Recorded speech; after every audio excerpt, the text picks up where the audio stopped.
ಕೆಲವೊಬ್ರಿಗೆ ಬೇರೆದವ್ರ ಬಗ್ಗೆ ಮಾತಾಡಿದ್ನ ಕೆಲಸ ಆಗ್ಬಿಟ್ಟಿರ್ತೈತಿ. ಅವ್ರಿಗೆ ಮಾತಾಡ್ಲಿಕ್ಕಂದ್ರೆ ತಿಂತಿದ್ದ ಅನ್ನ ಜೀರ್ಣನೇ ಆಗಲ್ಲ. ಆ ಥರನೂ ಕೆಲವೊಬ್ರು ಇರ್ತಾರೆ. ನಮ್ಮ ಪಾಡಿಗೆ ನಾವು ಕೆಲಸ ಮಾಡಿಕೊಂಡು ವಿಡಿಯೋ ಮಾಡಿಕೊಂಡು ಇದ್ಬಿಟ್ರೂ ನಮ್ಮ ಬಗ್ಗೆ ಮಾತಾಡೋದು, ಕೆಟ್ಟದಾಗಿ ಕಮೆಂಟ್ ಹಾಕೋದು ಅವ್ರ ಕೆಲಸ ಆಗ್ಬಿಟ್ಟಿರ್ತೈತಿ. ಯಾಕಂದ್ರೆ ಅವ್ರಿಗೆ ಬೇರೆ ಕೆಲಸ ಇರಲ್ಲ, ಹಾಗಾಗಿ ಆ ಥರ ಮಾತಾಡ್ತಿರ್ತಾರೆ.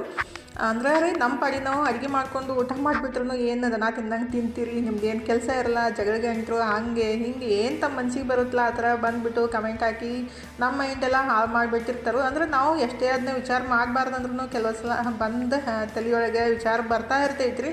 ಹಾಗಾಗಿ ಅವ್ರಿಗೆ ಬೇರೆ ಕೆಲಸ ಇರಲ್ಲ, ಅದೇ ಕೆಲಸ ಆಗ್ಬಿಟ್ಟಿರ್ತೈತಿ. ಬೇರೆದವ್ರಿಗೆ ಬೇಜಾರು ಮಾಡೋದು, ಬೇರೆದವ್ರ ಮನಸ್ಥಿತಿನ ಹಾಳು ಮಾಡೋದು ಅವ್ರ ಕೆಲಸ ಆಗ್ಬಿಟ್ಟಿರ್ತೈತಿ. ಏನೂ ಮಾಡೋಕ್ಕಾಗಂಗಿಲ್ಲ ರೀ. ಇದು ಶುಕ್ರವಾರದ ಲಾಗ್ ರೀ. ತನೂ ಎಕ್ಸಾಮ್ ಮುಗಿಸ್ಕೊಂಡು ಬಂದ್ಲಿ. ಇವತ್ತು ನಾನು ಮನೆಯೊಳಗೆ ಮಸ್ತಾಗಿ ಬ್ರೆಡ್ ಮಾಡಿದ್ದೆ ರೀ. ಪರವಾಗಿಲ್ಲ, ಓಕೆ ಬಂದಿತ್ತು. ಫಸ್ಟ್ ಟೈಮ್ ಮಾಡಿದ್ದು. ಈಗಿದ್ರೆ ನಮ್ಮ ಮನೆ ಎದುರಿನ ಹುಡುಗಿ ಬಂದಿತ್ತ, ನಾನು ಬ್ರೆಡ್ ಮಾಡಿದ್ದೆಲ್ಲ, ಹಾಗಾಗಿ ಅದಕ್ಕೆ ಸ್ವಲ್ಪ ಸಕ್ಕರೆ ಪುಡಿ ಹಚ್ಚಿ ಕೊಟ್ಟೆ ರೀ. ಅದನ್ನು ಇಷ್ಟಪಟ್ಟು ತಿಂದ್ಲು.